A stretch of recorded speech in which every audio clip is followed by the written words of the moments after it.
안녕하세요. 지코노미TV입니다. 오늘은 부동산 전문가 삼도시님 모시고 앞으로 시장 전망에 대한 이야기 들어보도록 하겠습니다. 앞으로 5년 집을 사고 팔 타이밍이 정해져 있다, 이 책을 쓰셨는데 이렇게 쓴 이유에 대해서 설명해 주시겠어요? 지금 현재 서울 부동산이 좀 상승장에서도 약간 후반부에 속해 있다고 보고, 상승장이 전반부라면 구입을 해라고 말씀드리는데 좀 주저가 없겠지만 지금 후반부이기 때문에 상황에 따라서는 주의할 필요가 있다는 생각이 들어서 향후 5년이 좀 중요한 시점이라고 생각해서 책 제목을 이렇게 지었습니다.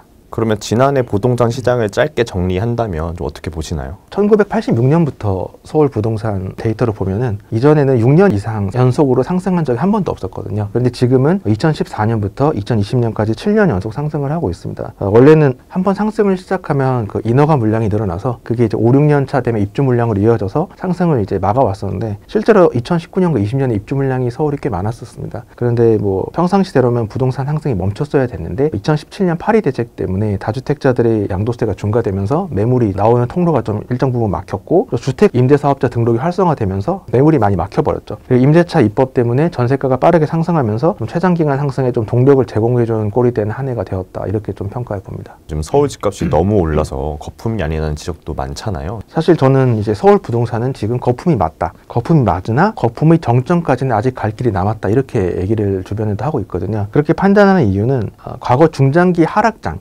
버블이 정점에 다다라서 버블이 꺼진 후에 중장기 하락장을 걸었던 시기와 좀 비교를 해봤습니다. 그렇게 됐을 때 이제 중장기 하락장이 1991년부터 95년, 2010년부터 2013년까지가 중장기 하락장이었거든요, 서울 아파트에. 그때 하락장들이 일으킨 요인을 좀 하나씩 살펴보면, 첫 번째는 그 당시에는 신도시 입주가 있었습니다. 1987년부터 90년까지 폭등하고 91년부터 일기 신도시가 입주를 하니까 서울 부동산이 91년부터 95년까지 하락장을 겪었거든요. 그리고 99년부터 2009년까지 11년간 중간에 2004년만 빼고 11년 가까이 올랐던 서울 부동산이 또 2009년 판교, 2011년 광교가 입주하면서 또 주택 수요가 분산되면서 중장기 하락장에 진입한 이력이 있는데, 이런 걸로 봤을 때 3기 신도시 영향력을 무시할 수는 없다. 단 문제는 3기 신도시 입주 시기가 앞으로 5년 내에는 없다고 보여지기 때문에 서울 부동산을 중장기 하락장으로 요인이 될 신도시 입주는 아직 5년 내에 없기 때문에 거품의 정점에 아직 다다르지 않았다고 판단이 되고요. 두 번째는 주택구입 부담지수입니다. 주택금융연구원에서 분기마다 발표하는 데이터인데, 간단히 말하면 A라는 지역의 중간소득 가구가 A 지역의 중간가격 주택을 살 때의 대출 원리금 상환 부담을 이제 계량한 건데, 그것도 전고점이 2008년 2분기인데 아직까지 그 전고점에 다다르지 않았습니다. 왜냐하면 2008년 2분기 때는 한국은행 기준금리가 5%였고요. 지금 0.5%이기 때문에 대출금리 자체가 어마어마한 차이가 나기 때문에 대출 상환 부담이 그때보다 훨씬 덜한 거죠. 집값이 많이 비쌈에도 불구하고. 마지막으로 전세가율인데, 2009년 1월에 역대 서울 아파트 최저 전세가율이었습니다. 38.1%였는데 저는 이제 매매가와 전세가의 갭이 많이 벌어지면 이제 매매가의 거품이 많이 꼈다고 생각하거든요. 근데 지금 현재 2020년 12월 기준 서울 아파트 전세가율은 56%입니다. 중장기 하락장을 이끌기에는 전세가율이 너무 높죠. 전세가가 아직도 떠받들고 있는 상황이라고 할 수 있기 때문에 서울 집값은 현재 거품이 맞으나 거품이 정점까지는 아직 다다르지 않았다, 이렇게 판단하고 있습니다. 그러면 올해 부동산 시장 변수에 대해서는 좀 어떻게 보세요? 사실 올해 많은 분들이 상승을 이야기하고 계신데 저 역시도 그렇게 생각을 하고 있고요. 그 이유는 크게 세 가지가 있습니다. 수요, 공급, 유동성, 이렇게 보고 있거든요. 수요는 저는 인구나 가구를 보진 않거든요. 왜냐하면 인구는 2020년에 처음으로 감소했습니다만 가구는 언제나 늘어왔기 때문에, 가구 수가 증가하는 가운데 집값은 등락을 했기 때문에 가구 수 증가만으로는 집값을 전망하는 수요 요인으로 보긴 어렵고, 그래서 제가 착안한 게 서울 경기 10, 11년 차 부부였습니다. 서울 경기 10, 11년 차 부부가 늘면 서울 집값이 많이 오르고 줄면 서울 집값이 조정을 겪었던 게 과거 한 20년간의 데이터에 나와 있거든요. 그런데 그 서울 경기 10, 11년 차 부부가 올해 2021년에 큰 폭으로 증가를 하고요. 수요 측면에서 상방 압력이 있는 부분이고, 공급은 입주 물량으로 보는데 2020년에 약 5만 호의 서울 아파트 입주 물량이 올해 2021년에는 약 2만 6천 호로 반토막이 납니다. 입주 물량이 또 반토막이 나기 때문에 공급 측면에서도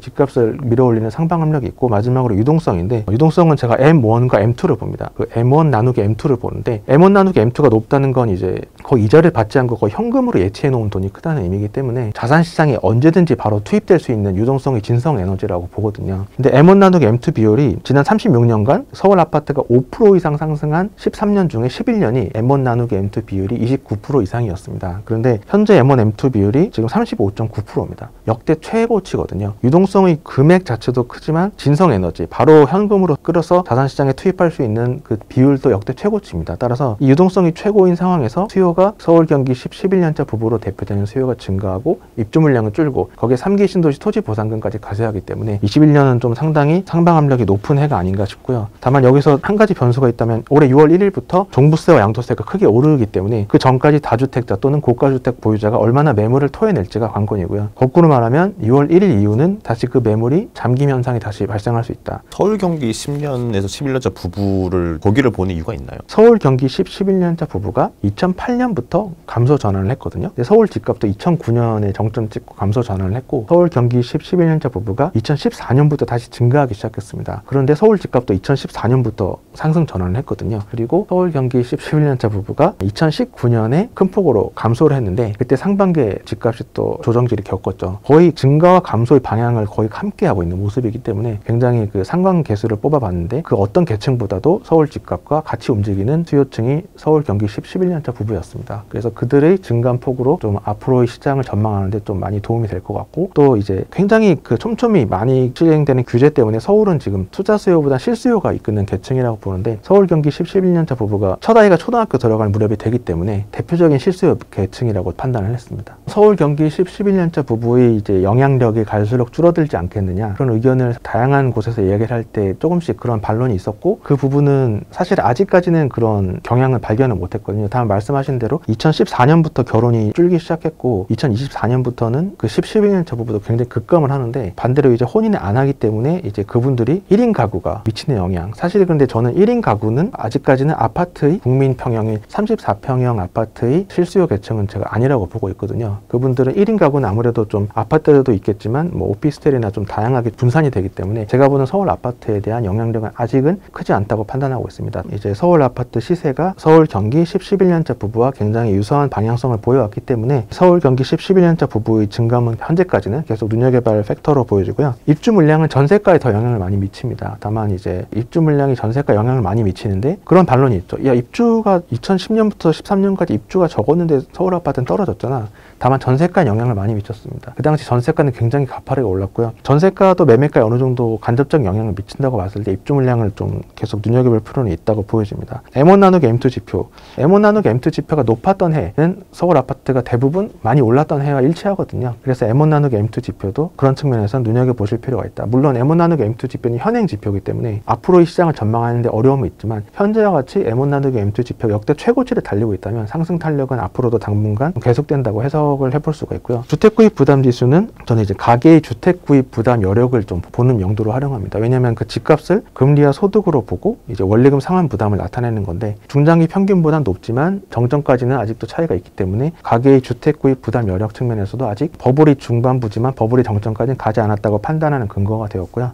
마지막으로 전세가율은 제가 이제 전세가는 주택의 사용 가치를 대변한다고 생각하고 매매가는 주택의 사용 가치 더하기 투자 가치가 반영됐다고 봅니다. 즉 매매가가 전세가보다 많이 높으면 이 투자 가치가 과대하게 반영됐다고 보이기 때문에 버블이 크기라고 보고요. 그래서 전세가율은 이제 과거의 저점과 과거의 고점 그리고 현재 상황을 비교해보고 매매가에 얼마나 거품이 있나 이렇게 판단을 해보고 있는데 현재 이 전세가율은 과거 전세가율 저점과 고점이 중간 수준에 있습니다. 그렇게 봤을 때 전세가율로 봤을 때의 서울 부동산은 버블이 아직까지 크게 심하진 않다. 올해는 집을 살 타이밍으로 보시나요? 어떤 사람들이 좀 집을 사야 되는지. 좀 상당히 애매한 시기가 되었다고 생각합니다. 뒤에 좀 말씀드릴 기회가 있을 것 같은데 제가 생각하는 중장기 전망의 그 고점은 2023, 4년 정도로 보고 있거든요. 그 말이 맞다, 그 전망이 맞다는 전제하에서는 두 가지 선택지밖에 없습니다. 지금이라도 사서 23, 4년에 팔아서 거액의 양도세를 내거나 왜냐하면 보유기간이 짧기 때문에 또는 상당히 긴 기간 후에 찾아올 중장기 저점을 기다리거나 둘 다 일장일단 있는데요. 다만 한 가지 확실한 건 서울이 현재 부동산이 상승장 후반기에 있는 건 사실이고 따라서 주의할 필요가 있다는 게 사실입니다. 따라서 앞으로 3, 4년간 상승장이 예상이 되긴 하지만 그게 긴 기간이 아닐 수 있기 때문에 만약 영끌할 필요가 없는 분들은 매수를 제가 이렇게 막을 생각은 없지만 굉장히 좀 영끌을 해서 굉장히 어렵게 많은 부담을 끌면서까지 주택을 구매하는 것은 제가 좀 그 부분은 좀 추천을 지양하고 있습니다.